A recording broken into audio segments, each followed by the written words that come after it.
Hello guys, so good evening. Ito, meron tayo dito Asus laptop. So yung problema niya, yan, medyo ano na siya. Yan.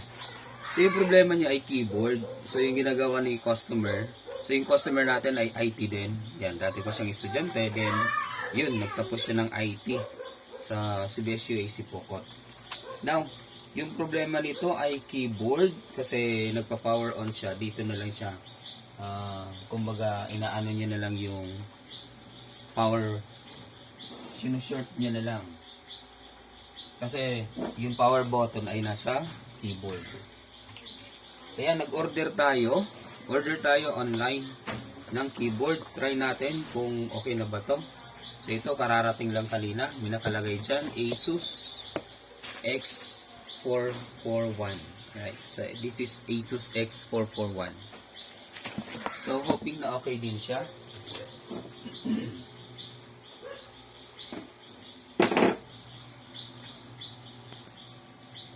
Yan, continue tayo. Ito nga pala, dahil syempre, ino-open niya nang ino-open to, wala na yung mga tornilyo. So, siguro nasa kanya yung mga tornilyo. Ano? Syempre, para magamit niya to, ino-open niya to. Ito, yan. So, palagi niyo itong ino-open.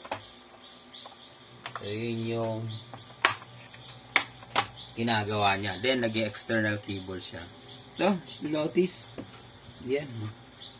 Ito, tanggalin muna natin to. Yan. Then, ayun, may nakita na agad ako. May langgam siya, oh. Nilalanggam. So, possible yung buong unit nilalanggam to. Ayun na nga, guys. Oh, di ba? Dito, oh. Ayan, oh. Ayun, parang siniran ng langgam. Ito ang problema, guys. Ayan. So, usually, yung langgam, pumapasok yan sa mga speaker. Then, sa LCD na din. Yan, linisin natin. Tingnan natin kung may lumabas na langgam dyan. Obserbahan muna natin.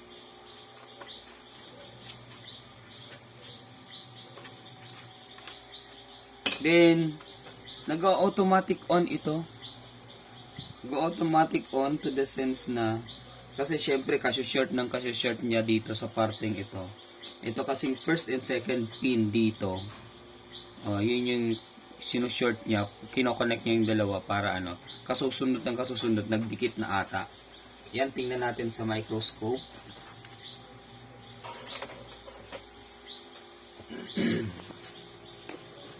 Tingnan natin.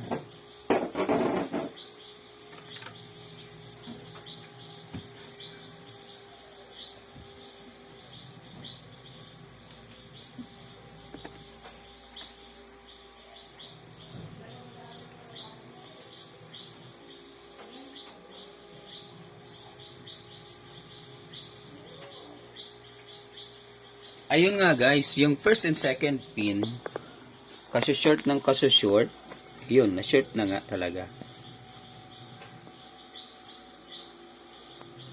Yun o, kung maninotice natin, ayan, di ba, linaw ng camera natin.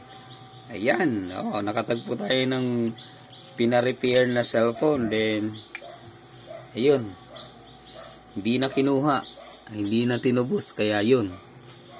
Yan, medyo magalaw lang. Ayun guys, oh. Short. So, nagdikit na yung dalawa. Yan, oh. Almost nagdikit na. Linisin lang natin yan. Kasi, once na kinonect natin yan, yung charger, automatically nagto-turn on siya. Yun na yung cause kung bakit siya automatically nag-on kasi magkadikit na nga yun, dalawang yun. Right? Sige. Okay, let's go back. Yan, parang alino ng camera natin, ha.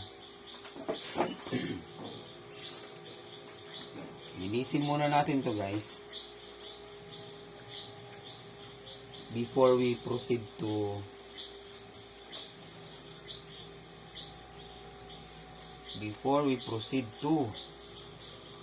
the keyboard.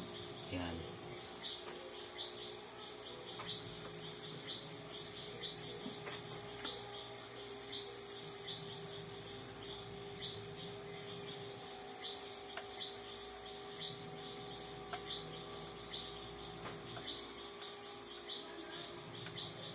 Halos nagdikit na talaga siya.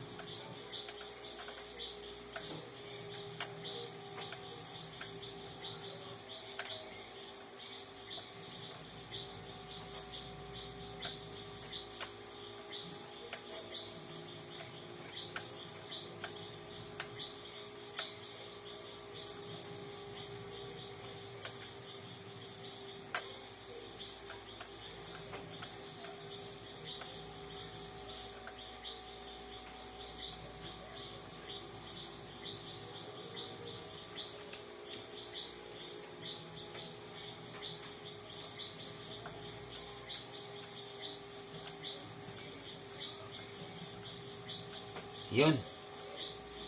So sa tingin natin okay na. Matitest natin yan kapag nilagay na natin yung charger. Kapag bigla pa siya nag-on, ibig sabihin magkadikit pa yun.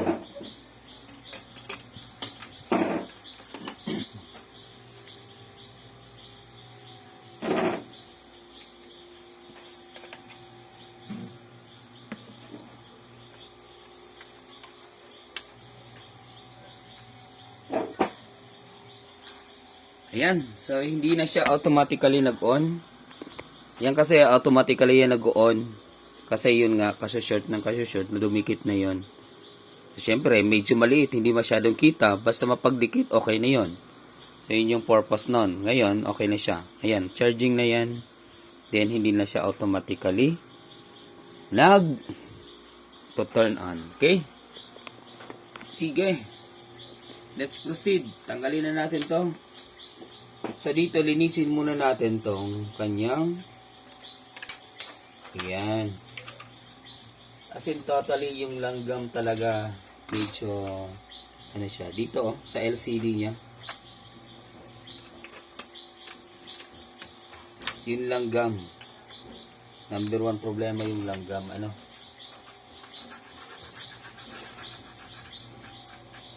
Ayan.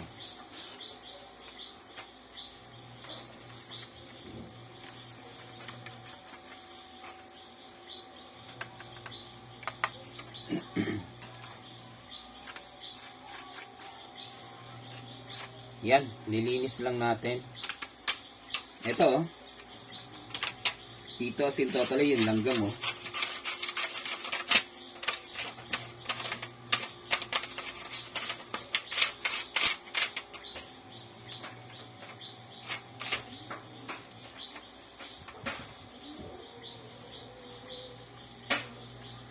So, mamaya bubungkalin natin to.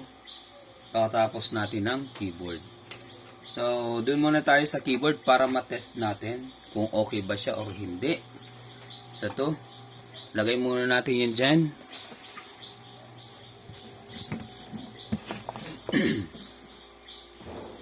Ayun nga. So, this is available online. Ano? So, binili ko lang siya online. Sa Shopee. So, binili ko lang siya. So, magkano? Nasa 1,070 something. So, nasa 1,070. Meron din mga mura, made in China. Pero, pinili natin yung medyo mahal. Kasi, sabi raw, pag medyo mahal, so maganda daw yung ano. Then, tinignan natin yung mga reviews niya. Then, okay naman. Ito, this is for Asus X441. Then, eto na siya. Palitan natin. Ayan.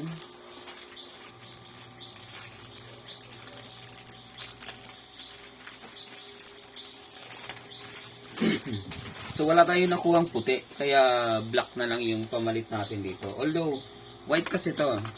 Okay naman, di ba? Okay naman. Medyo naging itim yung white niya. Okay lang yan.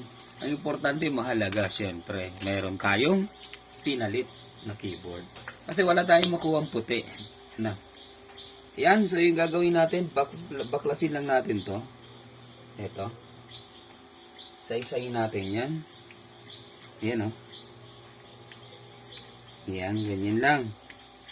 Ganyan lang, guys, oh.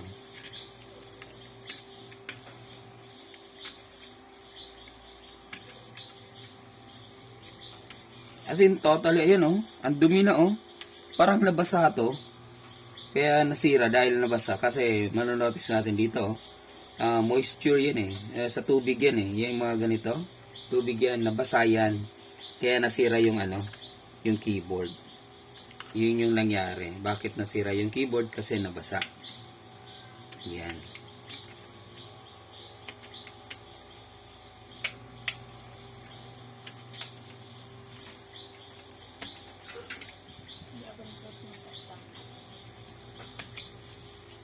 Yan na lang.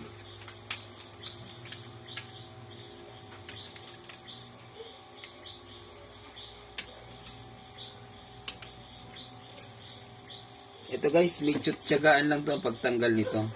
So pwede mo naman yung bungkalin, pero mas maganda ang ganito mo muna siya para at least hindi sasama yung pangkalahatan ng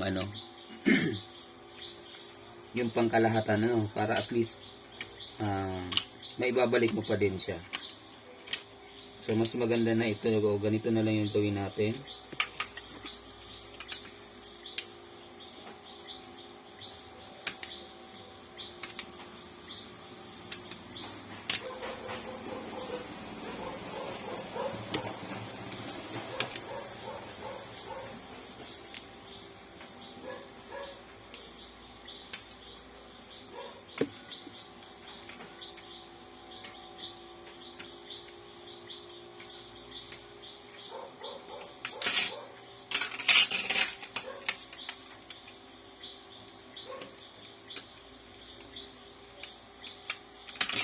Oh.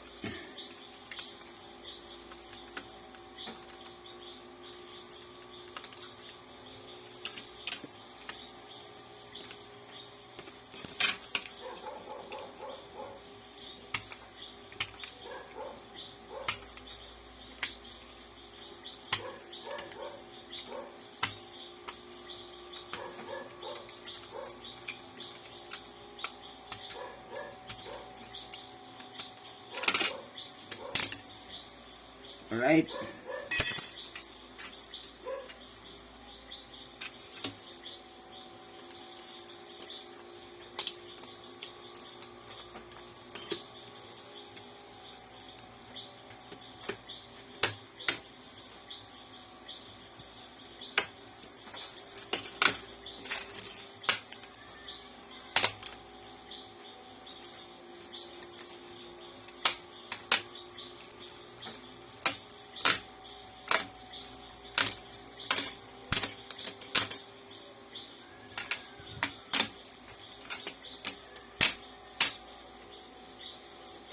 Yan, ang dali lang. Ang dali lang natin binungkan. So, yun.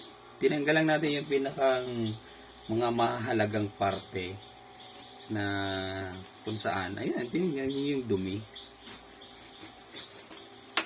Yung pang-lock niya. Yun, so, yun lang yung tinanggalan natin. Sa gitna kasi, hindi mo naman yung basta matanggal eh. Yan guys. Linisin muna. Yan. Ito, talaga totally ang dumi talaga oh. Manonotice natin. Then dito nabasa talaga to because of this mark. Yan. Ayan oh. Nabasa tong parteng ito because of this. Yan, may mark siya. May marka ng pagkabasa. Let's compare. So kung pareho nga sila, compare natin.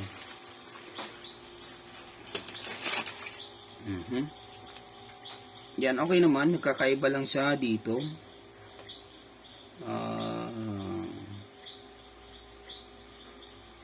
Ayun. Nagkakaiba sila ah. Pero tingnan natin kung pwede ba. Tingnan natin. Yan.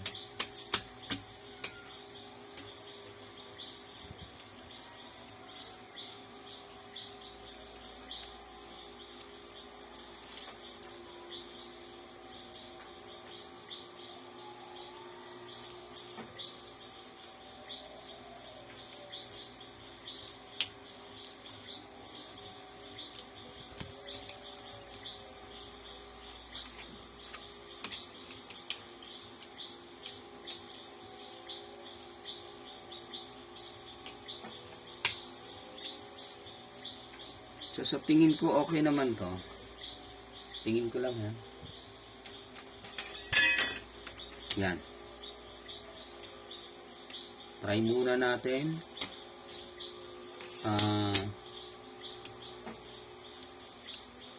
Fix muna natin. Yan, so kuha lang tayo ng soldering iron. Then, yun, painitin natin. Then, ito na yung gawin natin.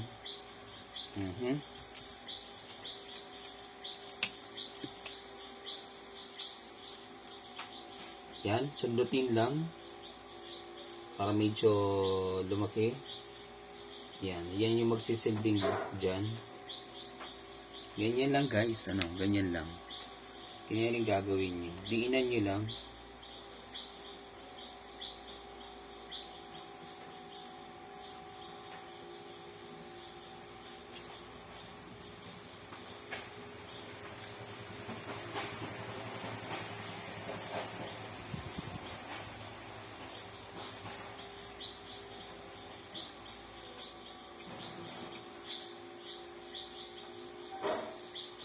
Yan.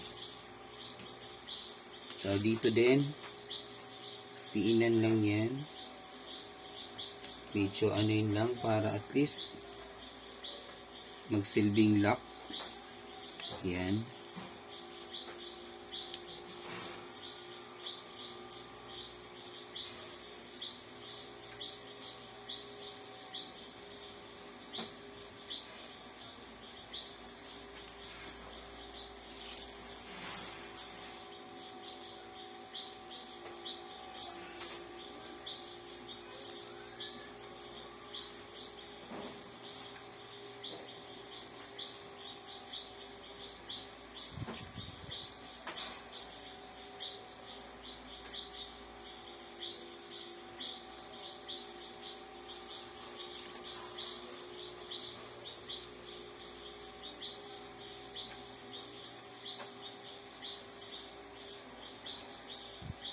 Yun.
Yan, so sa tingin ko okay na yan. Alright, so tingnan natin dito, di ba? Ayan. So yung white naging black. Yan, tingnan natin kung functional na ba siya.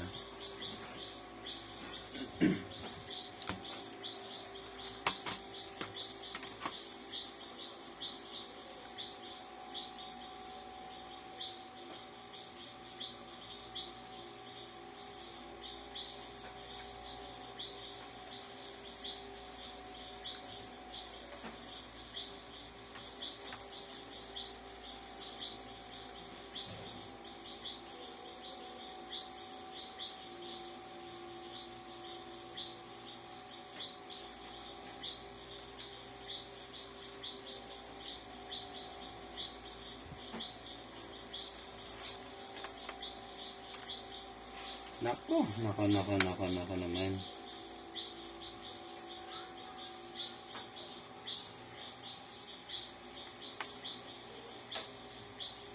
Naku naman. Problema pa tayo.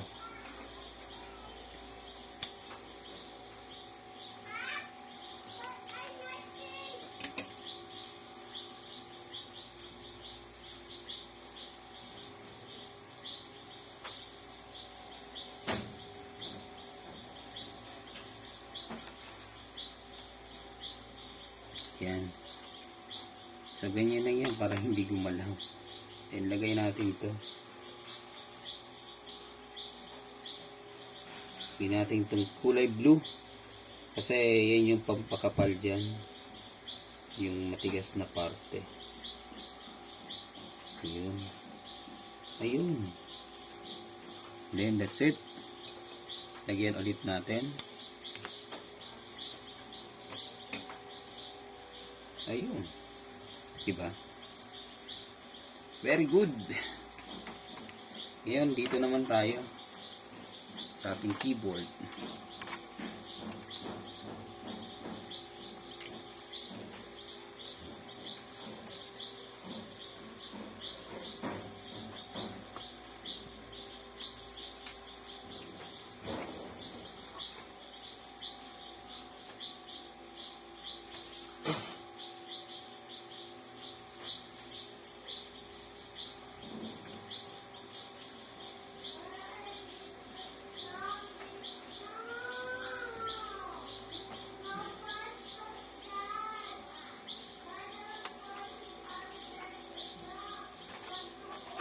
Yan guys, try natin. Power on. Hindi siya nag-power on. Ayun, nag-power on na. You know? Umiilaw na siya. Then, that's it. I-display na siya. Mayroon naman talagang display.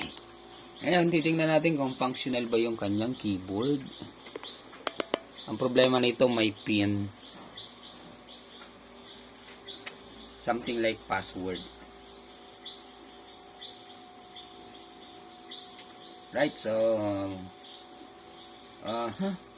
wala yung mouse Ayun, may mouse. Kita ba?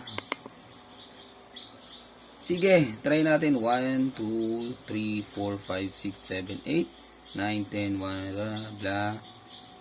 Oops. Backspace, okay. Tingnan natin. 1, 2, 3, 4, 5, 6. So, ganyan lang yung pag-test niyan. No.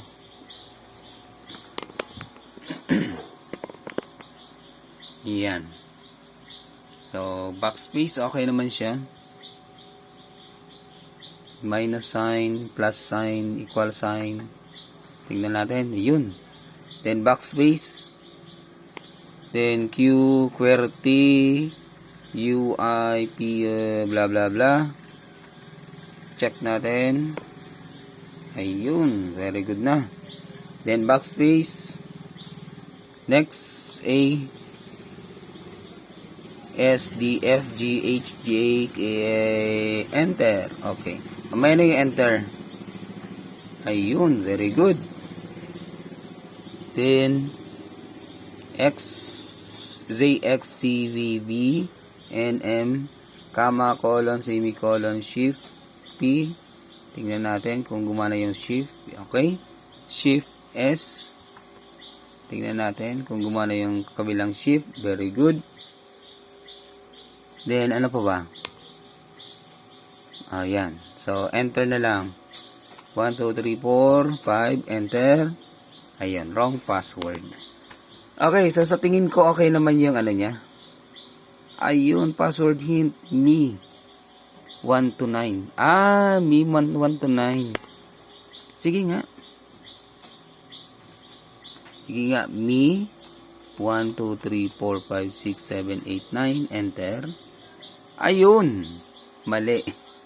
Me 1 to 9. Sabi yung password hint T 1 to 9. Jeneline ba? How do you interpret? Jeneline. Sige nga. Jeneline. 1, 2, 3, 4, 5, 6, 7, 8, 9. Enter. Incorrect. Ayun. Mali daw. O kaya, Jen. 1, 2, 3, 4, 5, 6, 7, 8, 9. Enter. Ayun, Jen. Ay, ala, nabulgar na. Nabulgar na yung password. Sige. Yun, nabulgar na yung password. Nasa hint niya kasi, di ba? Okay lang naman yun. Antivirus protection expired. Okay. Ayan. Di ba? Nakuha na natin. So, test ulit natin kung functional ba talaga totally yung kanyang keyboard. Ayun. 2 minutes and 2 hours and 18 minutes.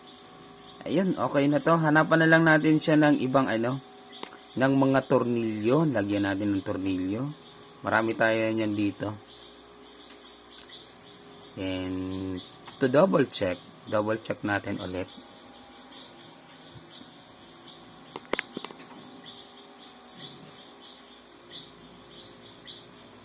Alright. Pero before that, lilinisin muna natin to. Baka bumalik pa yung pagkaputi niya. So, punasan natin ng activation unlicensed word. Yan. Ayun, unlicensed talaga siya. Unlicensed na ba talaga?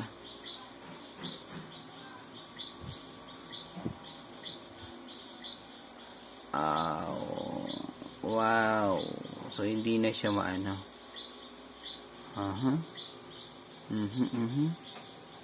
So, skip.